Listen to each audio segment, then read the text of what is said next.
we know for all of us as business people, the biggest challenge we have is always capital. You have now to understand the source of capital. What do they really want to accomplish by funding you? Because it's not about you. So you must go hunting, looking for these opportunities. You will have to show what you did with that impact investment for the next person to say, I want to scale this, or I want to give you. When you say it, it sounds easy, but it's not that easy. Don't shy from asking for help. It's only worth doing it. It's not easy. Because if it's easy, that could mean that. What do you feel is lacking in the content creation space? That value created must be more than value captured. Umeniguza hapo. The future of influencer marketing will have to be performance-based and performance-driven. What's the value that you create? And the value you create must be more than the value you capture. They appreciate brand awareness, but they care more for sales conversion.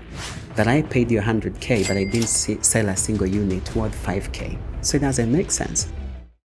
They must understand that the only way you create value for self is by creating meaningful and enough value for someone else. You have to go slow to go fast. Classmates, mko fiti? Welcome back to another class, another episode. No, another concert. Yes, we say this becoming CEO is a concert for businessmen. And today we have a gentleman. I won't lie to you. This particular episode is very personal to me. Hata sikuwa nafikiria because this gentleman, I met him early 2022, so I've known him for about 2 years now. And in that space, I have not known someone else who's won as many grants as he has. And I'm like, what am I doing wrong? Mimi nimejaribu hakuna proposals sijaandika, I'm not getting grants. And today I just want to unpack with you guys. As I learn, you learn as well.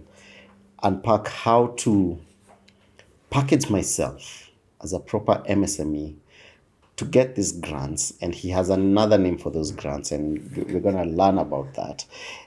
Ladies and gentlemen, we're still filming at Longonot Place, Kambukio Staycation. It's an amazing space. Manze, check them out. Waambie wakupatie discount ya field director. And on to our lecturer for the day, Mr. Peter Kironzi. How are you, sir? I'm doing terrific. It's a wonderful day. Interesting fact, this I think is the most casual I've ever seen Peter. He's always in proper pinstriped suits, windbreakers and everything.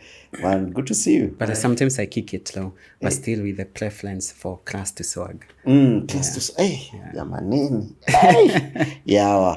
Hey.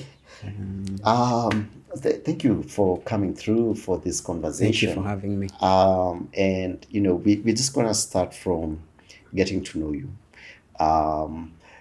The earliest years, earliest memories that you have that set you on the path that you're on today. Do you have some memories, and you're like, yeah, now thinking about it, that's why I'm here, where I am today? Yeah. That's a tough one. I must say my dad was an entrepreneur. Okay. So I grew up in an environment where I would see things.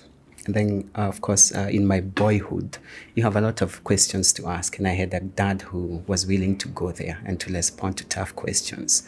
For example, why can't we afford to go to that school? And it's because, we deployed capital here. Mm-hmm. So we cannot afford to do that. Yeah. But I was also shaped by my siblings. I have 8 siblings. Wow. Especially my sisters. All right. They were quite sharp to identify a gift. So they would tell me simple things back in the days like, you're most likely going to be a business person. I didn't understand what that meant. So that's the beginning of it. But then you start to refine it, to understand it, to dine and to dance with it once you progress to, say, high school, when, there's the basics of what they call business studies. Right. That gives you a structure of how to understand your gift and your interests. All right. So high school, and then where do you go for campus? Campus. In my high school, I had seen folks who had transitioned into the Equity Leadership Program, right, which is a program that takes gifted folks who have scored clean A's and then embed them into the financial sector. This is Equity Bank. Yeah. I give you a job as a relationship manager, but it's a teller or a cashier. Yeah. But a tremendous opportunity for a young man. Yeah. But the reason why I was interested in that program is because I knew they had structures to support you to study for SATs and look at opportunities abroad in terms of going to study abroad. Right. But at the same time, I was assigned to Kenyan University, JKUAT. So I joined. There are a couple of things I didn't like. Okay.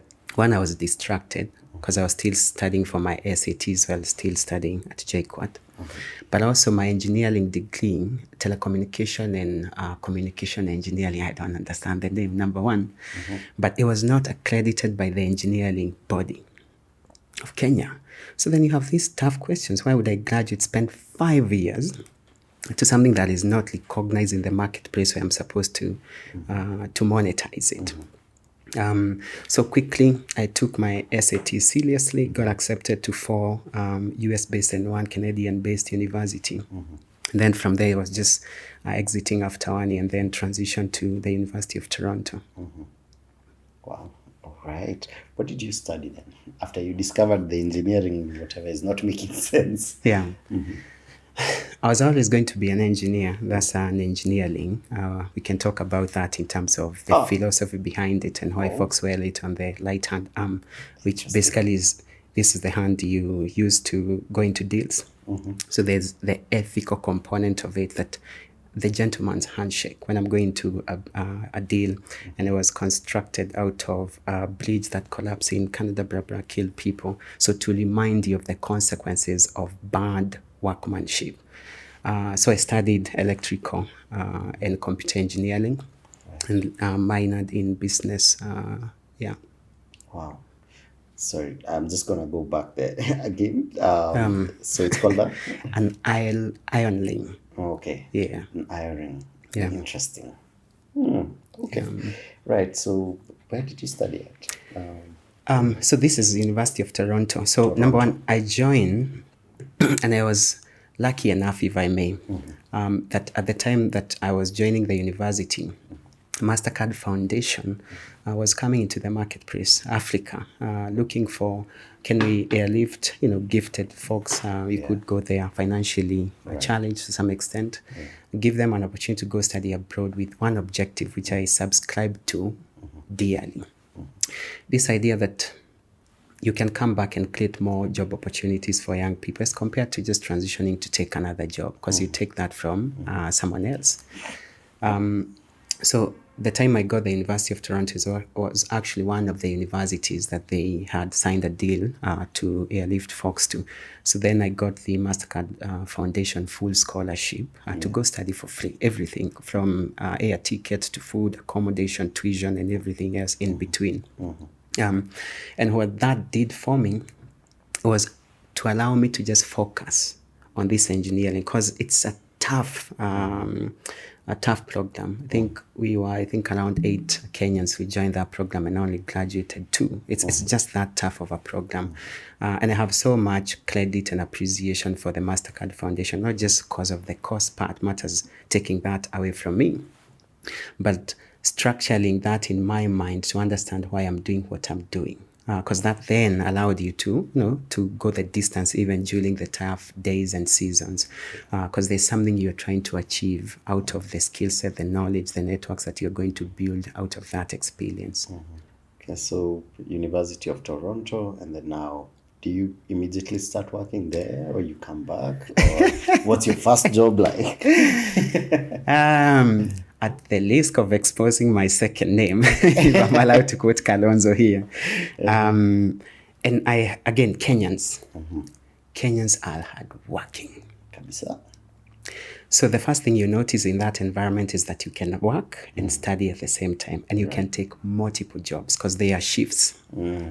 So the first thing I did was to take 3 jobs while I was still studying. So I was an IT assistant to the one of the colleges, because they have colleges, Woodsworth College, and you are servicing, I think I could misspeak here, but I think around 300 apartments as the IT assistant, matters the basics of network and whatnot. And then I took another job with CABC, it's a top or rather tier one bank in Canada, doing the same thing that I was doing at Equity as a cashier. And then the other one, this is back in the days when Airbnb was starting to be a side gig. So I also did that. Those three as I continued to study. And that has a lot to do with who I have become, or at least the CEO that I'm being or becoming today. Right. This idea of mixing money with humans. Quite an interesting combo. Of course, it started with Equity Bank. Yeah. When a gentleman is telling you, jump from that line of credit to the other, and you keep telling them, I'm so sorry, there's only $2 here, negative, 100K here. And to understand why, because then you'll have that human interaction and get to understand, how that ecosystem is structured and why people are where they are. But also resolving conflicts with humans, because you need to do a lot of that within the entrepreneurship space, and most specifically startups. Yeah. But anyway, again, also dealing with so many dynamics, but not dropping a ball out of the four that you have in the air. Yeah. That has really guided me to be in a startup. And remember, when you're starting, and we'll get to that, you're basically the head of every department that you have. Yeah. So then whatever you have been doing, if you're just good at one thing, it becomes very difficult. So that was a training ground for me to balance. How do you seek knowledge, insights, skills? But at the same time, you're also taking care of yourself, and you know how to navigate the marketplace. Because I feel like, and this, I have a problem with the Kenyan system without going into the details, this idea that you study first and then you'll go to a workplace. If you look at the Northern American space, the basic of it is that folks are graduating from high school and they take a job at McDonald's. But then they start to understand how to interface with human beings. So it's no longer that you need soft skills. It is that you have deployed them and you understand what it takes to excel in that kind of environment. So then that was a good training ground for me to not just acquire the degree of skills, but also experience, so that once I transition into the workplace, then it becomes easier. But also notice that I started the first company when I was still in school. This is second year. What was the name of your company and what were you doing? Still can't pronounce it, but it's Layla. Okay. And it was still in the IT world. So, yes, influencer marketing. Oh. And how this started, it's nothing sophisticated. And I didn't actually know about, startup world and blah, blah, blah, all these nuances to it. I basically was a networker, and I was doing it because I needed networks. Because remember, it's a different country altogether. I have my couple boys, 4 or 6, ladies like 2 or 3 from Kenya that we connect. But I am trying to build a network within that ecosystem or that marketplace. So I was a heavy networker, and I'm introverted. So it's something I'm forcing myself to do. Yeah. So I met these 2 gentlemen, grab first coffee, second coffee. Then they started to tell me something about that space, influencer marketing. And this is the onset of influencer marketing as we know it. Because this is around 2014, 2015. So they tell me, you're an engineering kid, you have a lot of time. How about you build a platform and we support more people? Like the fiance of this one gentleman, she was an influencer and she was using a pet to do that. So of course I like to build things. I move with speed, create a platform, and then we start to take it to the market. We started with nightlife, and it's quite interesting there. Before we started to realize that this is such a powerful tool, even for other services like financial services. So that's the genesis of it, how it started, and then move with speed in terms of traction all the way to an acquisition.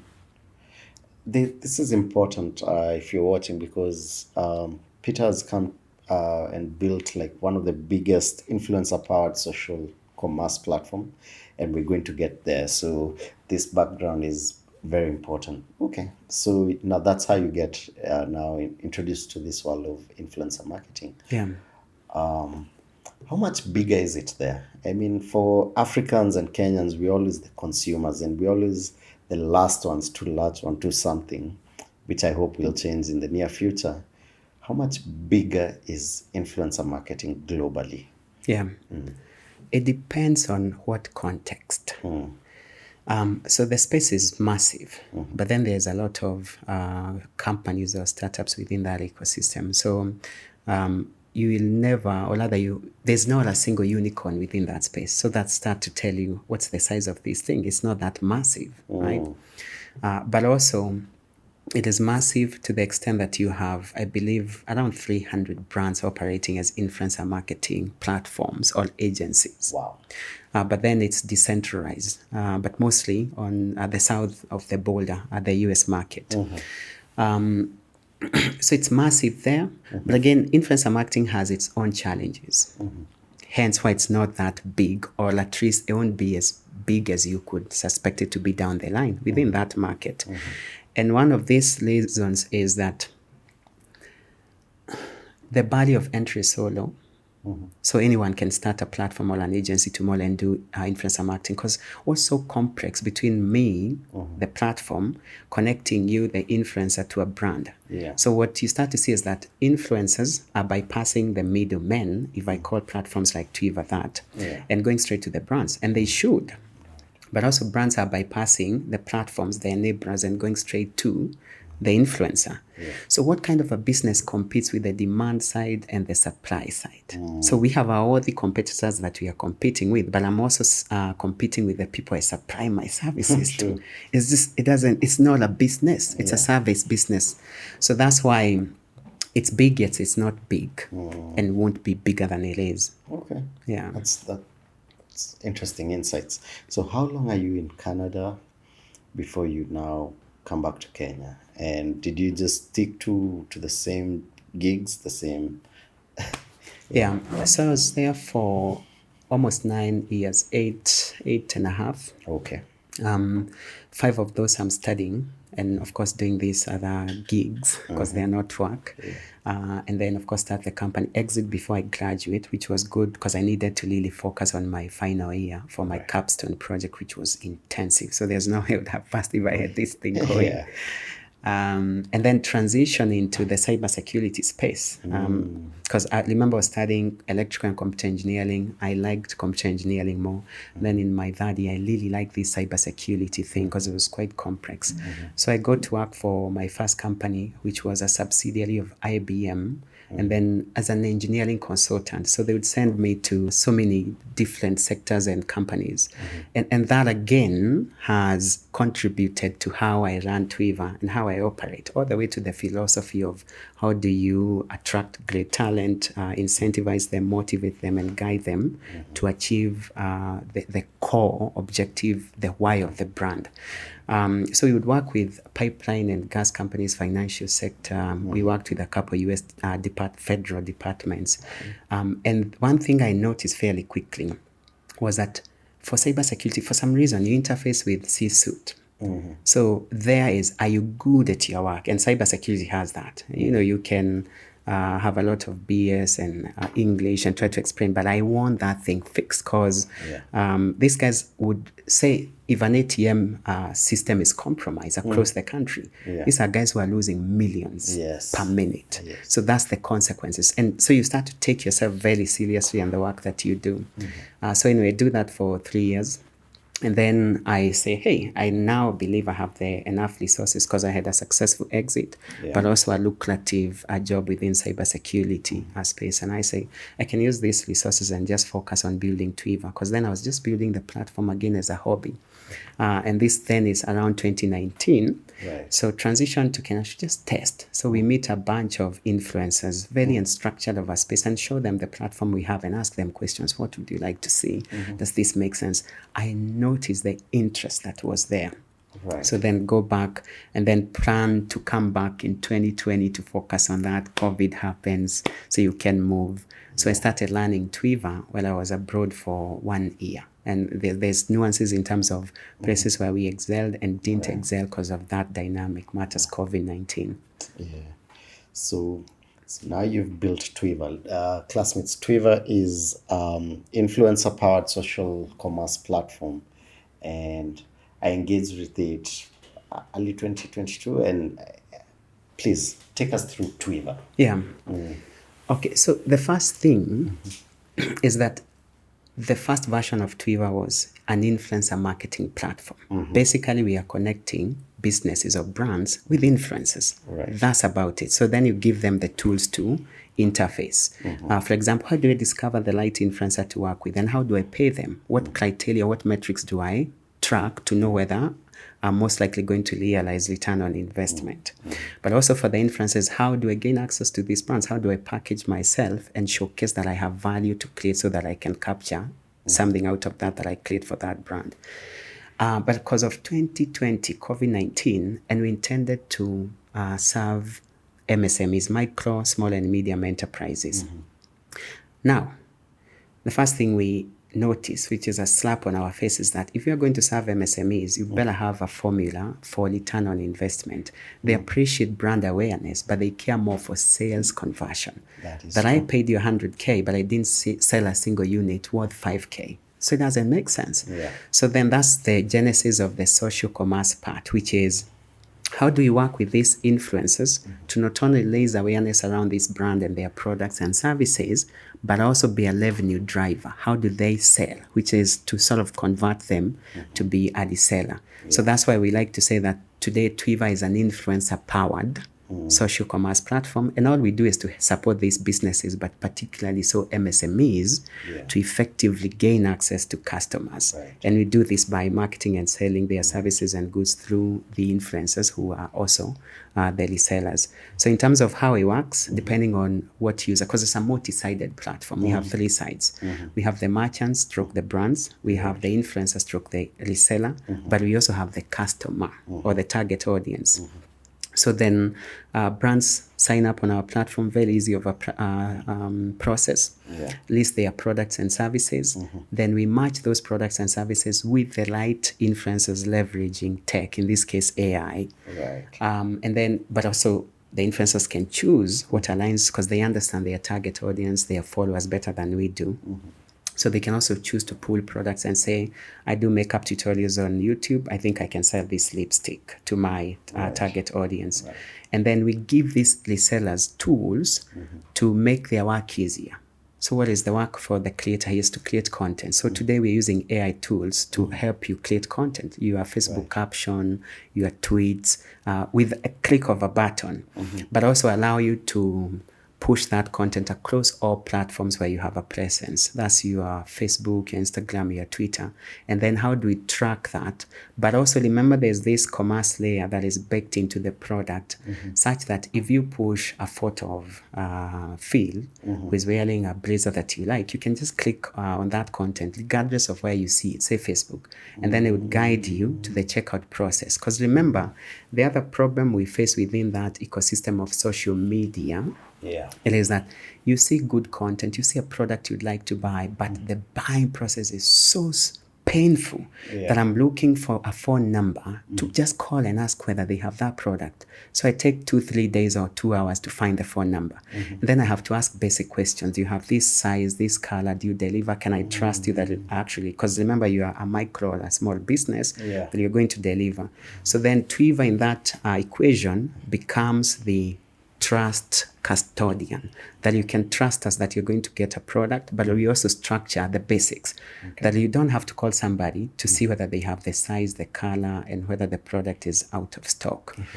So then we're also supporting the consumer to have a seamless buying journey. And then, of course, everybody within that formula is earning. The merchants, they earn. And by the way, you're receiving all this at zero upfront cost, which is massive for MSME. So we are not charging subscriptions. We don't have hidden fees. We just need to agree on how much you're willing to offload that product, and you outsource everything to us. Allow me to give you an example that is pointed to show you why the platform is so powerful. Right. So you just listed a product, say a kombucha. And then 1,000 influencers have selected that product. And each influencer today has an average of 3 or 4 social media accounts. So let's go with 3. Within minutes, that could mean that that product is listed across 3,000 online shops at zero upfront cost. So then it becomes a marketing and sales engine for the businesses, but also allows the influencers to earn without stocking inventory. because you're just basically selling and supporting your followers to personalize products that they care for and that aligns with them. So that's why it's also a very powerful tool, matters job creation for our young people. Wow. And have you finally realized for the businessman, for the entrepreneur, the return on investment? Yeah. Yeah.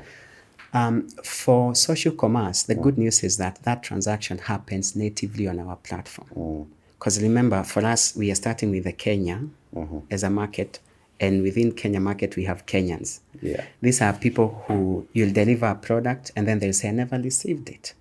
So that's a trust gap. How do you fix that with tech? Or, hey, you work with your partners, in our cases, the influencers, to drive sales for me, but I want that checkout process to happen on my e-commerce platform. Right. So then I come to you and ask you, how many sales did we have for you? Folks in Kenya would say, I don't have any sales, and I have one. Yeah. So the only way we can measure the value we create for you so that we agree on how we're going to capture value out of that is if that sale happened on our platform. And that's why we give them the dashboards or the accounts so that we can track. Right. Yeah. How many, I don't know if you're allowed to divulge this information, how many businesses have you worked with right now? Yeah. Couple thousands, around 2,400 businesses today. But I have to qualify that in the sense that we have two verticals, or we have two main value proposition to our prospects and our customers and clients. Right. Or our partners, in this case, influencers. There's the influencer marketing, the traditional way. We continue to do that. Like a business want to launch a product. You're not going to sell from day one. You have to raise awareness. So you still need the influencer to raise awareness around your brand, your product, your services. And then go into phase 2, which is now that folks know you, how do we make sure that they start to transact with you? So those are the main verticals: influencer marketing and this idea of social selling within the social commerce space. Right. Yeah. Okay. Is influencer marketing going to die anytime soon? Or this is here for keeps? It's going to be here for a minute. We still have horses. Good point. It's not going to die. Yeah. It's just going to change, to mutate. So there's the future of influencer marketing, and we are seeing it today. The first thing is this idea of auditing the value. How much do you create for businesses by just connecting them to an influencer? Almost zero. So then we should be willing to give that service for free, which we do. If you just want a list of influencers, just sign up on our platform. We give you something we call influencer discovery module. But it's just baking the formula, the science, in terms of how do you remove the human bias to allow that business to choose a pool of 10 influencers to work with. Right. So we give influencers to businesses for free. And it's this idea that what's the value that you create? And the value you create must be more than the value you capture. Because again, that's a problem we have with influencers. You want to operate as a digital billboard, like pay me 100K, I'm just going to post it. Okay, what are the KPIs? Like, no, let's not discuss KPIs. So there, some of those challenges must be solved. So then, by proxy, the future of influencer marketing will have to be performance-based and performance-driven. That you must prove to me that you're going to create more value for me as a brand before we discuss what you're going to capture. And that is why, if you look at the Twiva business model, a business signs up at zero upfront cost. We agree that you're going to offload that product, the wholesale pricing point of, say, 1,000, but the retailing price is 1,200. So that difference, that gross margin, is how we make money as Twiva, but also the influencers. And it's this idea that as Twiva, we only make money in this equation if we sell a product. So then we create value first before we capture. But also it becomes sustainable for the merchant in the sense that if you create a zero value for me, you're not billing me anything. Sure. And that's where the influencer marketing will start to go. Infrastructure, there are some gaps there. So for example, some industries like services, let me go with betting, and I don't think it's the best example to go for. Yeah.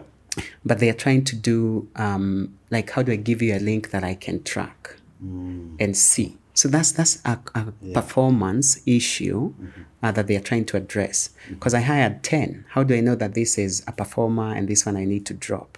So that's what I would say about influencer marketing. It's not going to die. It's just going to mutate. And more so within the context of the continent, that has worked in the European market or Western market is not going to work here.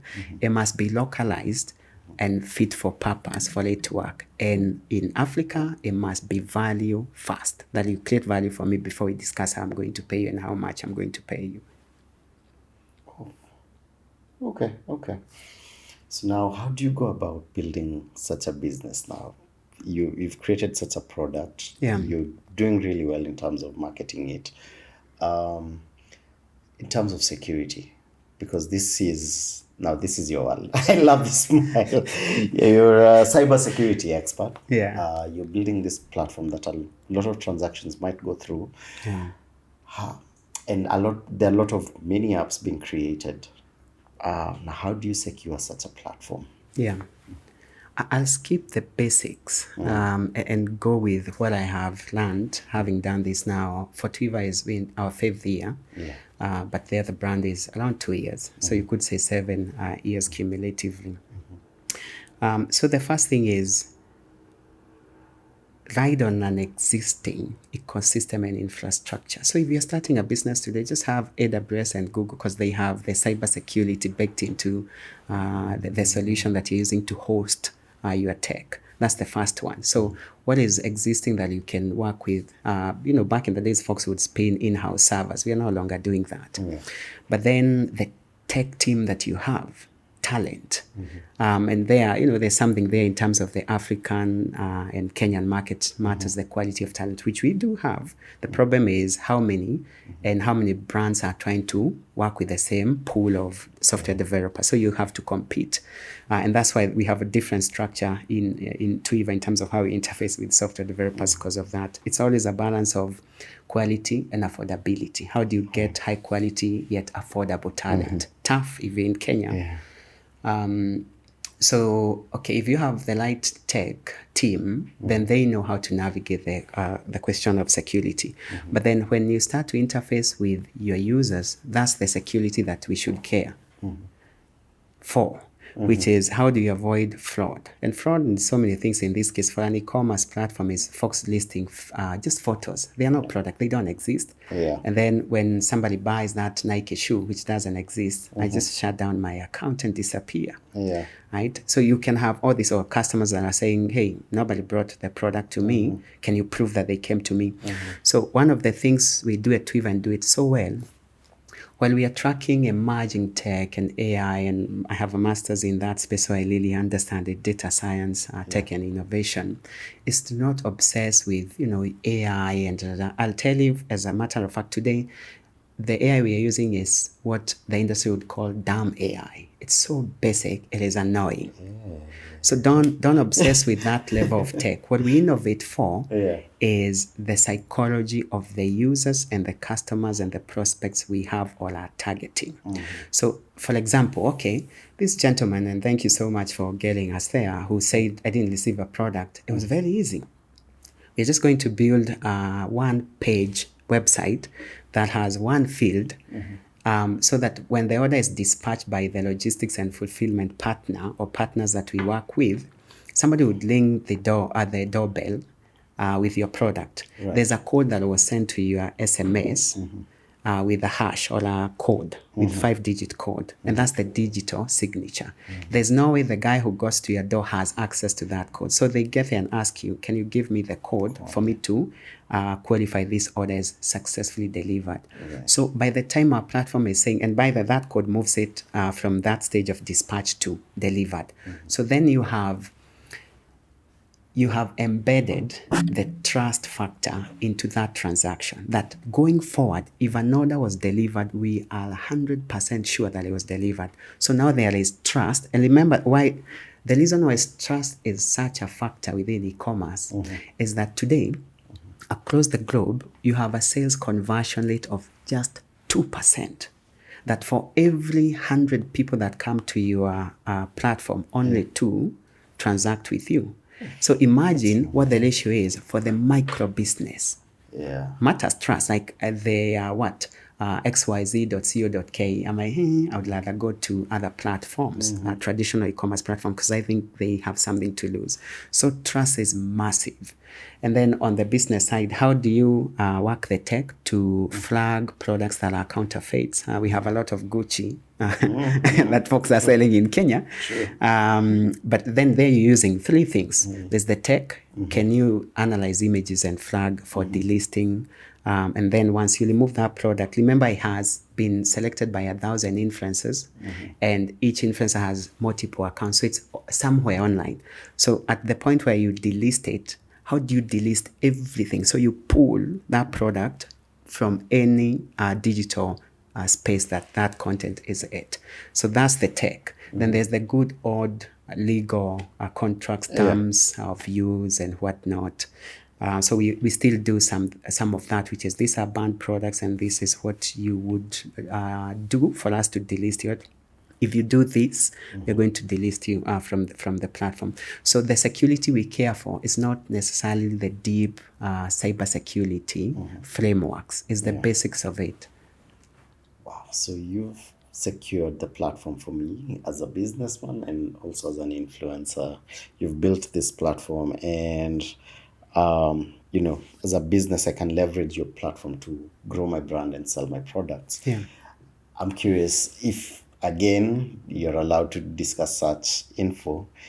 What's your most successful campaign or business to work with? Yeah. What does success look like if I onboard on your platform? I'll go for a couple, preferably 2 or 3. All right. Yes. So, because there's so many ways to look at this. Yeah. We unfortunately are not an NGO, so we have to keep the lights on and to take care of our team for them to execute and to create value for brands and young people, influencers in this case. So with that framework, I could go with MasterCard Foundation because we executed the campaign across 7 countries. So quite lucrative. That's number one. The other one is this idea of the impact, social impact. And by that I mean, we worked with MasterCard Foundation to raise awareness around COVID-19 and how people are supposed to protect themselves and their loved ones. So you could argue that that tool was used to do good, to save lives. Yeah. The one we did recently too now, we do it every Christmas season and sometimes Ramadan, is with UNHCR and powered by Safaricom to some extent because of the pay bills and whatnot. And the campaign is Bonga for Life, if you have seen it anywhere online. And it's this idea that we work with Kenyans, younger Gen Zs and millennials, to convince them to convert their Bonga points and donate them for social cause so that we can support refugees, host communities, and displaced persons. That's powerful in terms of impact. By doing good, by harnessing the power of influencers to do meaningful work. We have worked with Ministry of Forestry and Environment. This idea of 15 billion trees, we are supporting them to design it and execute. Because again, that's going to climate change. And if you are seeing what's happening right now with the floods and whatnot, that's a conversation to have. But also platforms like Twiva can actually create value by changing the culture. And the design of this was very simple. That you've been hosted by Earth, Mother Nature. How about you give back to Mother Nature by planting trees when you turn 40, 30 during your birthday? Now, the number is equal to the age you're turning to. So that's something that scales. We all celebrate a birthday every year. So that is to say, if you're turning 1, we can plant how many trees? 50 million. But of course, folks are turning 40. So if you multiply with a factor of an average of, say, 10, that can scale. Of course, you need resources to execute. But that's something to be proud of. That is something that is bigger than your bottom line. So that's how we look at this. But I must say, the one that motivates me to wake up early in the morning the very next day and by proxy my team, it is the micro, the small business. Because if you look at that space, it's not democratized. the tier one have no problem gaining access. They can go to radio, TV, load shows, and whatnot.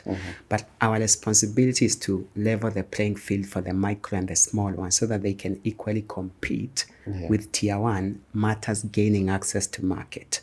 All right. Something that you're really good, and I was very intentional about this conversation, and yeah, this for me was the main reason I actually wanted to have this conversation with, because it's something that you're really good at, and that's fundraising and getting grants. And we know for all of us as business people, the biggest challenge we have is always capital. You seem to be solving that for yourself. Please teach us your ways. Sensei, teach us your ways. How do I package myself? Yeah. And how do I even know where to get these grants? And how do I package myself? And finally, how do I see to it that, unfortunately, in this startup ecosystem of Kenya, we have all these startups that get this grant money and then they collapse after a few months. And Yeah. I was not always good at it, like anything else, number one. But how I look at it is, if you started by identifying a problem worth solving, which means it's massive, by proxy, there are so many people who would love to support you, because then you're going to unlock or create more value for everybody within that ecosystem. That's number one, a problem worth solving. And then you build a solution that is tailor-made to fix that pain. So you have the problem and the solution. Then it's a question of, can you package that? Which is this idea of storytelling or pitching, which is to articulate the value you have to offer and how big that is. Big in the sense that this is so painful, we have to solve it. And then from a solution point of view, because you're interfacing with investors, whether they are impact investors or institutional investors like your VCs and angel investors and whatnot, can you articulate the upside? Because they are in it to support you to do good, but to capture value out of it by multiplying their investment. So I look at it from those two angles. And then you have now to understand the source of capital. What I have really understood, and this is one of those ingredients that I wish many people would know. Economics 101, there's nothing like free lunch. Very true. If I invite you for coffee, you best believe there's something there. Yeah. So I have seen a lot of people go pursuing impact investors, folks who have grants, thinking that because they told you they are going to give you 200K USD, that you have 200K USD to work with. You are forgetting that they have their own agenda. So one thing is to study, what do they really want to accomplish by funding you? Because it's not about you. No. People think it's me. And if me, the applier, so whether you're an MSME or an entrepreneur, founder, the moment you understand that there's a reason why World Bank has a grant and all these other guys, you have to really ask yourself, think like World Bank. What do they want to do? Maybe it's to create jobs, which is to say, stop talking about your tech and, we use AI. It's like, how many jobs have you created and how many can you create if I fund you or if I support you? Right. So a lot of folks get it wrong. If you look at the structure of grants, if you're not careful, you are likely to go with the cumulative, the GMV, not what accrues to you. And by proxy, that's what helps you to empower your platform or your startup to be bigger, to scale, to create more value. Is that it is structured for you to get, say, 10%, to retain 10% and then deploy the 90%. I'll give you a specific example. Yeah. So Twiva work with these 50 MSMEs and work with these 150 influencers, and we're going to subsidize, which is we are going to pay the influencer to push that brand. Yeah. That's not necessarily value that accrues to Twiva, is it? No. Right? So it's okay to do that, and it's the right thing to do. Yet I disagree with that formula. Sometimes I find that it doesn't unlock a lot of opportunities, because job creation, it could be better to fund that manufacturer to have another machine to double their production. That is and true. that way they hire more people as compared to giving handouts. So there's some grants that are not structured well, but folks, the mature folks who are in that space, they have really good structure. And that's why you have started to also see grants mutating. Today, it's very difficult for you to earn or to win a grant if you're applying as the only entity. So it's a game of consortium. So stop applying as the only startup. It's Twiva going to an apex body that represent businesses in Kenya, going to work with a logistics and fulfillment partner, because we need that infrastructure to support these MSMEs. And together, you come together and apply. Because then there's all these places where you unlock value through that partnership of that consortium. So you're better positioned to really articulate and to harness each other's strengths to win that grant. Of course, a consortium is going to win enough resources to at least cut the threshold of how and what you need to unlock value. So that there's nuances there. Okay, but the basics. I'm solving a good problem. I have the right solution. Where are grants? Most people are stuck there. Yeah. And I keep saying, even scholarships, the people who really deserve it don't know they exist. And that's sad. There are businesses that are doing good. They are profitable. So they are businesses that can scale. And they do good for people, for society, and for our country, economically so, but also social impact. But they don't know that the grant exists. So I do wish that folks who have these grants can do more to raise awareness around the opportunities and the grants they have, so that it should be thousands applying. So by the time you fund these 6, you funded the best 6 out of the pool of 5,000. Okay, you cannot wait as an MSME or a founder or an entrepreneur for folks to market to you. So you must go hunting, looking for these opportunities. So then, and this is just something you have to do. Just scan online. Today we have so many tools, even the basics of Google.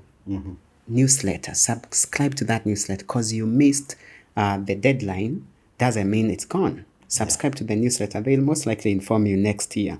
So building trackers that allow you to scan for opportunities and then start to track to know when to apply, but also expose yourself to networks that can actually show you where these opportunities are. So what spaces are you as an entrepreneur spending most of your time? It's webinars.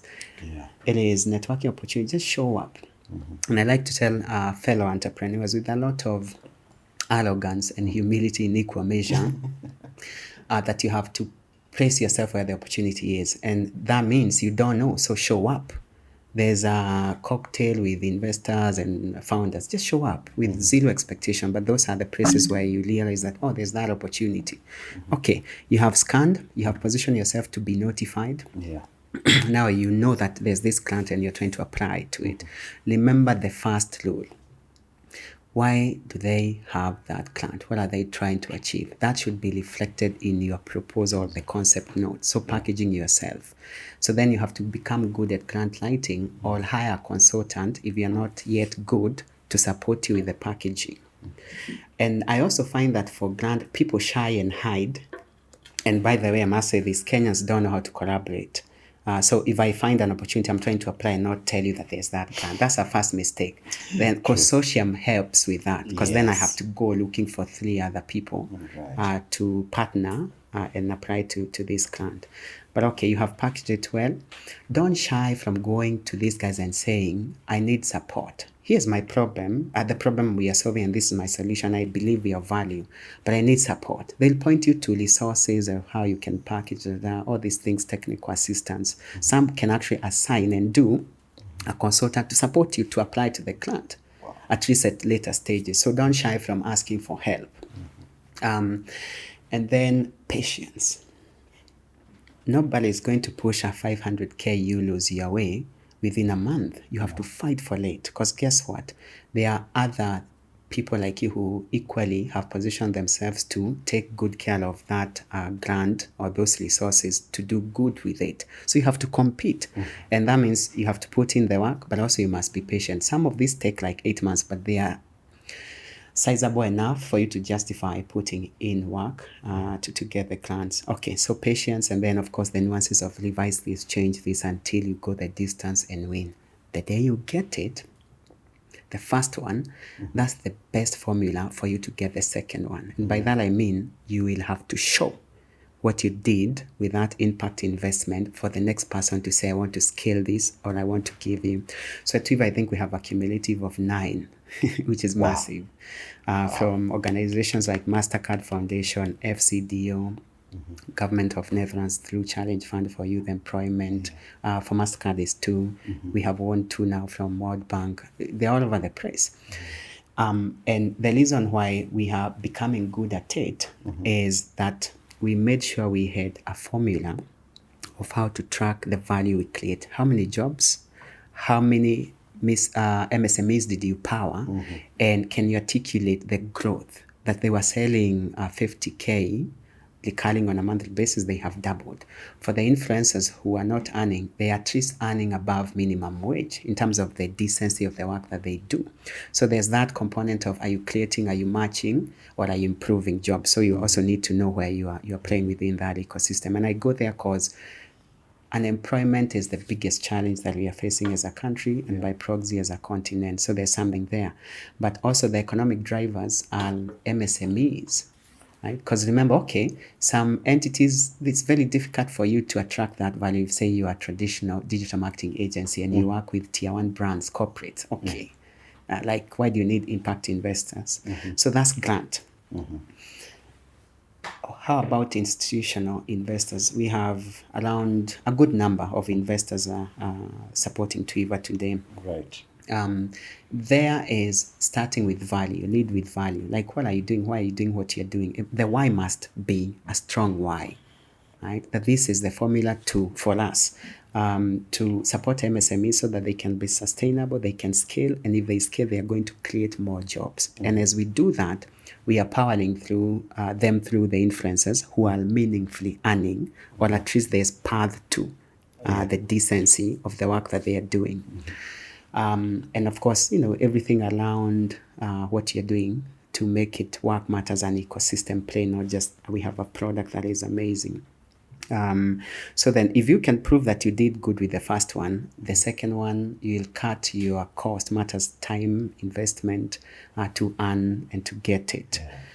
So there's that, like once you get it, because sometimes folks even get the first one, compromise it. We have a lot of that on the continent. It's very difficult for somebody else to come and support you. That is true. Yeah. Oof. Okay. So think like a consortium. Think, so let's say I have a business that does what? Sells liquor, for example. Yeah. I'm looking for a grant, so look for like-minded partners. Yeah. Maybe approach a partner who builds bottles, maybe manufactures bottles. Yeah. That will help. Yeah. Yeah. So classmates, don't go looking for these grants by yourself. Figure out in your ecosystem how you can partner with 2 or 3 bodies. Yeah. Interesting. Yeah. And then once you get the money, of course, do the job properly. Yeah. Wow. When you say it, it sounds easy, but it's not that easy. I mean, at least the first one. Yeah. Yeah. Okay. It's only worth doing if it's not easy. Because if it's easy, that could mean that there's this assumption. Well, I like to say this phrase, which is, it has some arrogance in it, but it's actually it's clarity. I call them homeless dollars. And it's not to disrespect the people who have these resources, because they have to work so hard to have those resources to even deploy without expectation of return to them, but to create an impact. So homeless could be annoying if you look at it from that point. But the reason I call them homeless dollars is that homeless dollars. They are begging for a home. Please, would you take me home to a caring, nurturing home? There's a lot of money that is doing that. The problem is some of our homes as startups, there's corruption, malpractices, unethical behavior. You can't even qualify to, have a pet or adopt a pet. So are you going to get $1 million from an impact investor? So the problem you're solving, is it worth solving for? Do you have the solution, and are you packaged well all the way to integrity, right? For you to accommodate. There's so many people out there trying to fund good organizations, good startup, good founders, good teams to do good, but they're so shy because they have been burnt over and over and over. Would you be kind enough to volunteer yourself to do good without capital? And if you do, there will be a lot that comes your way. Because remember, if you are the person who gave that homeless kid a shelter and a home, a good one, then people will be willing to give you more and support you to raise them. And that's how I look at these resources. Hey, may we locate those homeless dollars. Let's work hard at locating those homeless dollars. But I love what you're saying, and we really lack that integrity in the business place. And so sometimes we do get good grants and investors, and then we waste it, and then it becomes harder now for the other businesses to get the same funds. And so if you're a SME, MSME, businessman, entrepreneur out there, and you do land on a grant or any investor money, please do good work with it. Otherwise, ukichoma unatuchomea pia sisi. Tafadhali. Right. Thank you for that. I'm sure after this I'm going to reach out more and just figure out where these grants lie and how to go about it. Back to influencing. Something I intended to ask, I forgot, because you work with so many influencers. What do you feel is lacking in the content creation space? Or what are we doing wrong as influencers? And if we just packaged ourselves a little bit better, we'd achieve more. This one is dear to me. All right, love it. And it's tough to solve for, but it's worth solving for. Okay.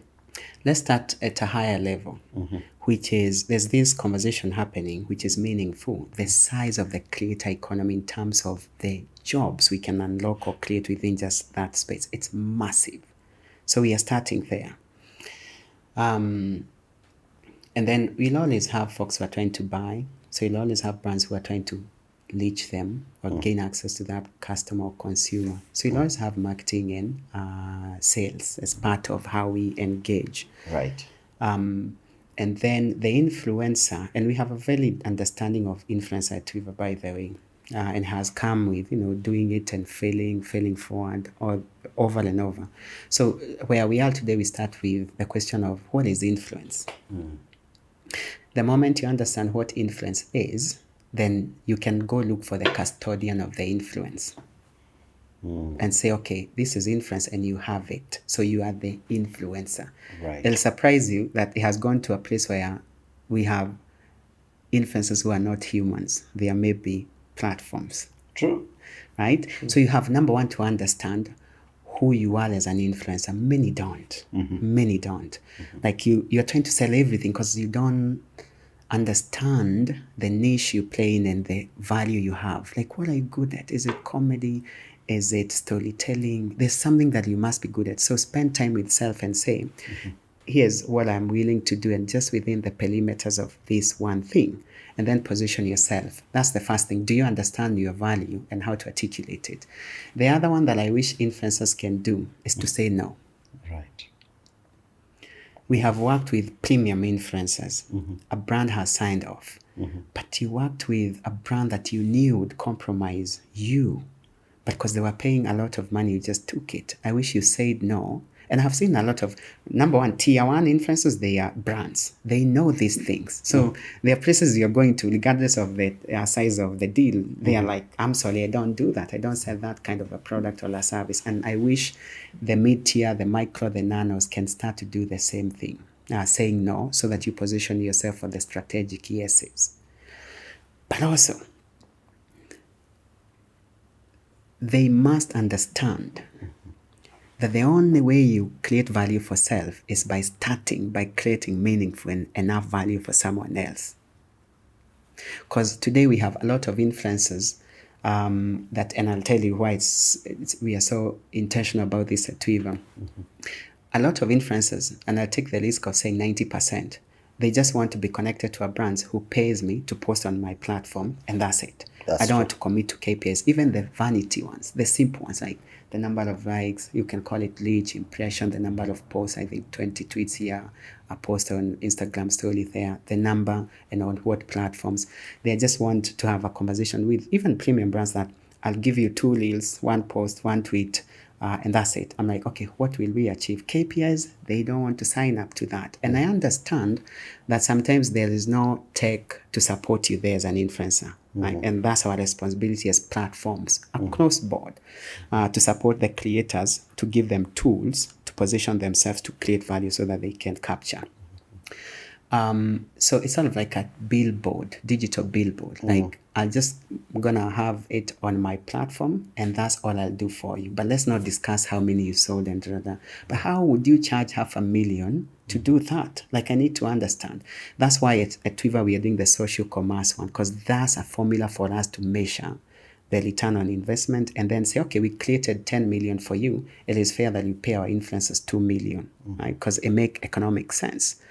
Influencers need to understand that. The other one is around capacity building, and this is massive. Again, the nanos are trying to become micros. The micros are trying to become mid-tier. The mid-tiers are trying to diversify their revenue streams to brand themselves to become a brand. And the megas, they have a brand. They know how to price themselves. They just need to capture more value. How do you do that? So capacity building in the sense of today, we don't have a problem. I think in Kenya matters connectivity of internet, the basic social medias, good numbers, smart devices. But there, around smart devices, for the nano, the micro, there's work we can do there. And by we, I mean everybody within that ecosystem, the stakeholders.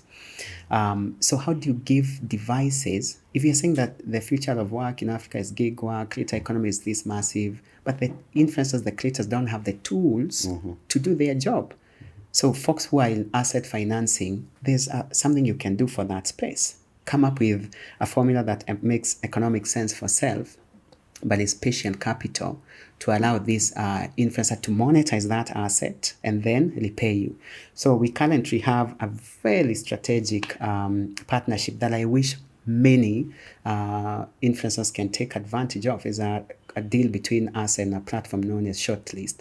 We have an opportunity to give, and I could misspeak here, but I believe it's 2,500 influencers. We give you an asset. An asset is a camera, whatever you like, a phone, your iPhones, laptops, a device that you use to do your work at 0 interest rate. And then you spread the payment across 12 months. Like how good of a deal is that? That means you can take your camera, your laptop, your phone, go create content, and then monetize and start to repay. Because you don't get that anywhere in the market. No. So I think we have to have a conversation there of capacity building from an equipment asset angle, but also the training. And people like you, Phil, have a role here, which is educate these people matters for the small ones or folks who are coming into that ecosystem. How do you package yourself, position yourself? Where do you go to meet these brands? And when you get a deal, what do you need to do to have that client as a repeat client for self? And training is the basics of, you have seen influencers who are very reactive, that a brand struggled to pay you and they are late with 6 days and you're online defaming them. And there is market forces and all this. And I'm not saying that you shouldn't be paid. I am on record on the show that we have paid all the influencers we have worked with in Kenya and elsewhere. For the last 5 years, we have been in business. And we do that because it's the right thing to do. And it's not a favor to creators.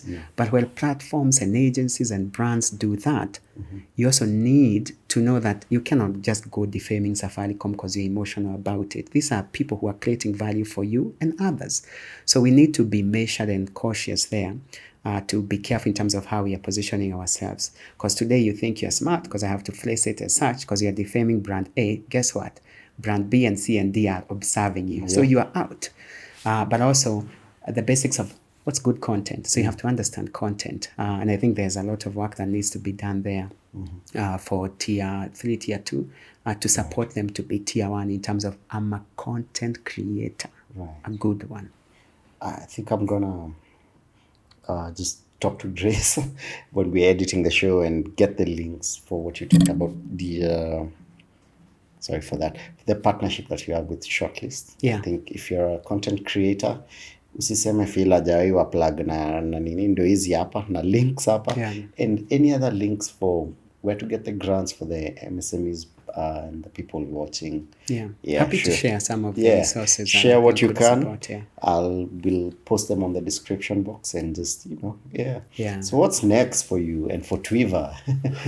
What's the next 5 years looking like? 5 years. I have no idea, Phil. But after COVID, we stopped planning long term. We plan quarterly. Yeah.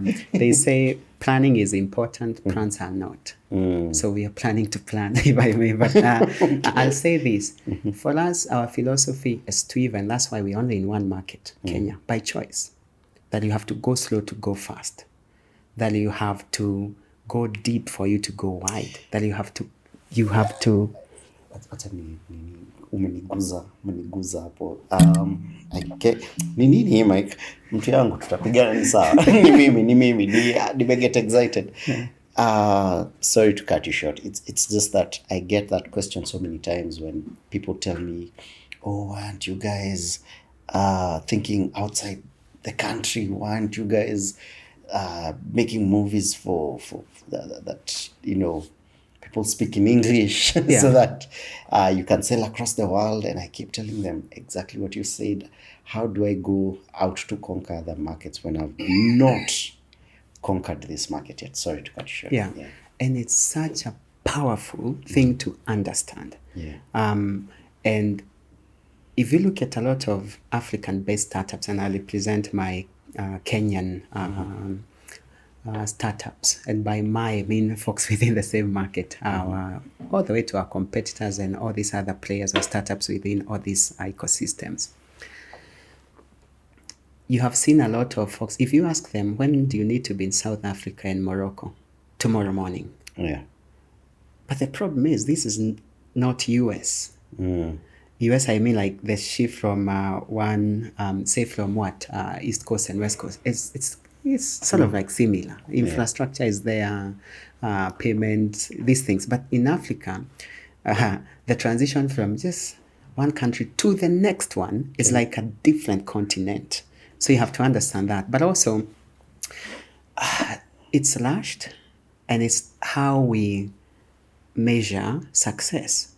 And I hate some of these questions that even investors ask, which will go there, which is you have to align and affiliate yourself and be funded by investors that subscribe to your philosophy that no, we have to crack Kenya Matters product market fit or pain market fit before we go to any other market. And you have to say no to capital. We have said no to quite a figure, folks saying, I'll only fund if you go to Nigeria. We're like, we don't understand Nigeria. We are not going to Nigeria. So there's alignment with investors, matters this is. Folks who are saying, no. There's enough market. Look at M-Pesa. There's enough market within just Kenya. There's no rush to go to Singapore and now you are powered and you want to go to the globe and to the world. Please, slow down. And that's a good example because Safaricom, it's taken them 2 decades before they tried now going to Ethiopia. Yeah. So they first really built, Yeah. I think they're in, I don't know, but I believe they're in like 8 markets. But if you really study the M-Pesa case study, because I think it's one of those that I really like, very powerful. You see that discipline of when to scale and to expand across the region. So you're seeing a lot of startups in Kenya. I'll just go with Kenya, going to 7 markets, and then they start to close very quickly, and they can't even survive with their home market. That tells you something, that you didn't have your basics, your unit economics right first before you started to scale. So at Twiva, unapologetically, we want to go slow so that we understand, have the right product market fit, and understand our unit economics very well. And simple things like how much it costs you to acquire a customer and how long you retain them for them to create value for you before you go to a Nigerian market. And I wish a lot of us can do that. But again, say no to capital that is trying to force you to be something that you are not. Be patient. It takes at least 10 years to build something of value matter startups. So this idea of It's 3 years. We're in 7 markets. Why are you in 7 markets? Because there are some businesses that must be in multiple markets. Right. If you're Flutterwave and you're trying to do cross-border transactions, then Yeah. you need to be in these markets. True. But some startups and some platforms and enterprises, you just need to crack one market before you can scale. So startup founders and entrepreneurs need to be patient to create meaningful value. And if you excel in your home country, the first market, it becomes very easy for you now to scale later. Then you can be in 7, 6, whatever markets that you're interested in. Right. Yeah. Thank you so much for validating me. Yeah. At least I don't sound crazy when I say this. Yeah. Oh man, thank you for that. You seem like the few times we've met and the many times we've talked, you are a workaholic. You are constantly working. Yeah. And I have the same issue, including my tip keeps telling me you need to take a day off. You need to take a day off. Yeah. I tell them I think I enjoy this work too much, Yeah. a bit too much. What does your day look like? Your Good. typical day? Yeah. And allow me to say something that I stole from a very good friend of mine, but I love it. We were in a faith-driven and faith-forward accelerator program by the name Synapis. By the way, that's another opportunity for folks, entrepreneurs, to look into the program. I've done 8 accelerator programs. That has been a blessing. So look into it if you're an entrepreneur, and I encourage you to do so. They are faith-forward, so you don't have to be faith-driven today, but Right. Grace, unanote hizo link ni nyingi utanitumia. Yeah. So this friend said, because remember there's the faith part, and he said something that I thought was quite powerful, that 38 out of the 40 miracles that Jesus performed were in a marketplace, not in a church setup. I'm here to really zoom in by giving that. That is powerful. So stop apologizing for working on a Sunday. Because work is equals worship. So I tell friends that since I transitioned into Kenya, I was working during Christmas, 25th, and New Year, 1st of Jan, intentionally so. Not because I don't have loved ones to go home to, or I'm not surrounded by friends who can give me turkey and whatever, nyama choma in Kenya. It's to remind me it's that painful to understand the sacrifice and the work that I have to put in to convert this thing to something that will outlast me and create value for generations after I am gone. So I'm doing it intentionally. So when do I slow down? I slow down when I get tired, because you should. But if you have gas inside of you, you keep going so that you can go the distance. We have a lot of time. This idea of 9 to 5, which I hate, and we don't have that at Twiva. I am so lucky to be surrounded by the team I have. Just pass by. Sometimes it surprises me. I was in the office before I came here, and I left team members in the office. I didn't know they were showing up. And it's that understanding that if you operate like an entrepreneur within whatever business you are in as an employee, it changes everything. That when you're working at 8 p.m., you're working for yourself first. Of course, startups can excel. There matters how to structure that. So that there's somebody I told at my company, go home. Like, I don't want to see you here tomorrow. Why? Because I had seen how much hours they're putting. I'm like, this is not good. Me telling you it's not good for you. Please take off. Imagine that person coming to you telling you, I have a bereavement or something. I don't want you to explain, go home. Yeah. Because I have seen you that when you have gas, you go the distance. And when you're tired, forgive yourself, slow down. Sometimes I have those banners for like a day. I'll drop everything and say, I won't do anything. And then, of course, I get bored fairly quickly and go back because I excel into the chaos. Yeah. But we have such an amazing talent pool in Kenya. We just need to work with them to understand that part. That there's no reason for you to say, it's 5, let me go home. You are feeling productive work, so that tomorrow if you are late with 1 hour, then I can understand that. Value is not created by this idea of 9 to 5. As a matter of fact, there are some founders that I know who work 24/7 to pay people who work 9 to 5. I don't think that's fair. And it's good for all of us within that organization, that if we create a lot of value is going to accrue to each, like, how do you process bonuses if you lost money? That's true. It's very difficult for you to empower your people. How do I allow you to go home for 3 weeks if I really need you here to keep the lights on? Right? So I think we are doing better today within the Kenyan space matters. The Kenyans are hard workers and they are gifted. They experience, they have everything. They are just these little tiny, minute nuances that we have to address for us to be such a marketplace matters talent. And guess what? The world is opening up. Now you can work for a American-based company while you're here. True. The day you interface with these guys and you're not structured matters, ethics, and a sense of responsibility and ownership, you lose it before you have it. That is true. Wow. So with such crazy days and such a crazy work ethic, how do you base yourself? How do you keep yourself healthy, fit, mentally sane? What are your daily practices or practices? It changes and it's changing. Right. Again, becoming a CEO, there's the man I'm being today, which is different from hopefully what I'm becoming down the line. So things like water, like, take care of your body, the basics, gym. So these days I'm hitting, I think I have slacked for the last, 2-3 weeks for whatever reason, but the basics of gym, watching what you're eating and when you're eating. And I'm not saying I'm really excelling there, but there are things that I'm being very intentional around what you're putting in your body to at least go the distance. That's the first one. The other one is avoid chaos that doesn't, like, you don't need to be in. I want the chaos of calling customers and they are complaining so that I can fix problems with our platform to serve them better. There I excel. But I don't want to expose myself to circles and spaces that just have a lot of chaos that doesn't create value for me. So you start to be selective in terms of where you spend your time, who you spend time with, which I'm realizing as a Kenyan that you need to be very intentional around. So that you don't find yourself in challenges and trouble that you shouldn't be fixing. And that goes all the way to the team that you have around you, that they are people who have energy and they are positive. Because if there's one thing I detest, loathe, and hate, is people who pull down other people, sucking the energy out of the room. If there's one criteria for me for you to see home before you are even dry, it is that. And I have worked with a gentleman who was very good at that by telling other people, no, you don't have to excel. It's okay, slow down. You don't have to close an account.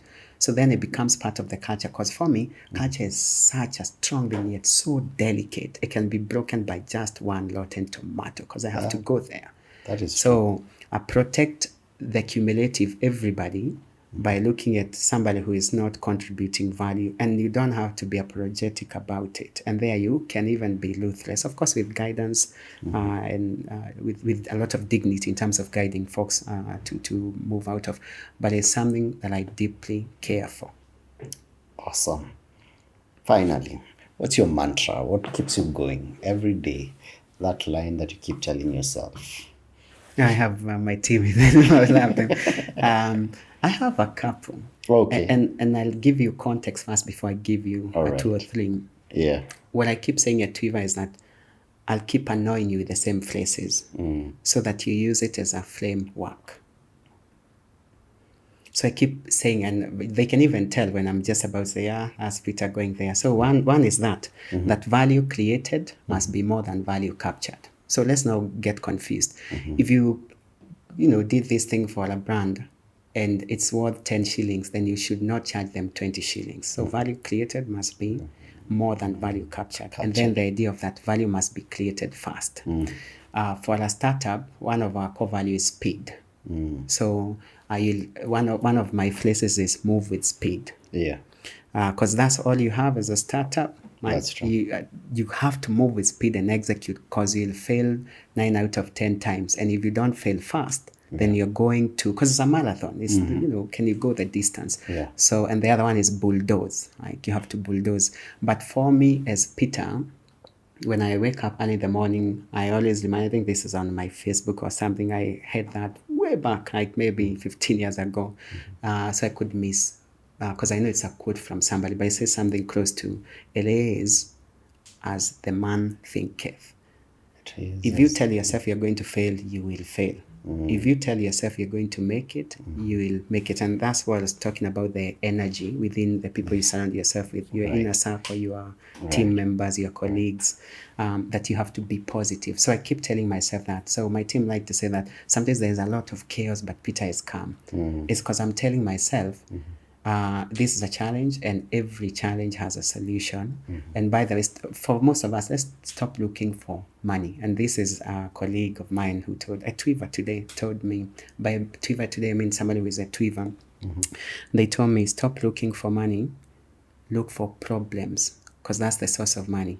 But you have to solve the problems. Yeah. So if you're looking for problems to solve, why are you so disoriented that you're facing all these challenges? So it is as a man thinketh. If you believe that we are going through this chaos so that we have an amazing product and we're going to be in a better place tomorrow morning, I must take the risk of saying there's so many startups that have died which would be giants today, because there was that down time that they couldn't just convince themselves that let's go the distance. So they thought they had failed, and so they failed. It is what a man thinketh. Yeah. I think that's a brilliant point to end on. And wow, thank you so much. Thank you so much. I know personally I've really gotten a lot of value from you. This, I know, is not a conversation for the mass market. It's for a very niche market. Yeah. And I happen to be in it. And I'm hoping class meets you in this market, and this conversation was valuable to you. I know for me it was very valuable. Thank you so much for tuning in, and kindly subscribe. I think more than 70% of people who are watching our show have not subscribed to the channel. Please subscribe. Tafadhali subscribe. Yeah, thank you so much for your time. Yeah, pleasure. We're still filming at Longonot Place. Come check them out. They have amazing rates, and it's a beautiful place for a staycation or a work. Yeah, if you need apartments when you're working within the CBD, it's an amazing space. Till the next class, thank you so much.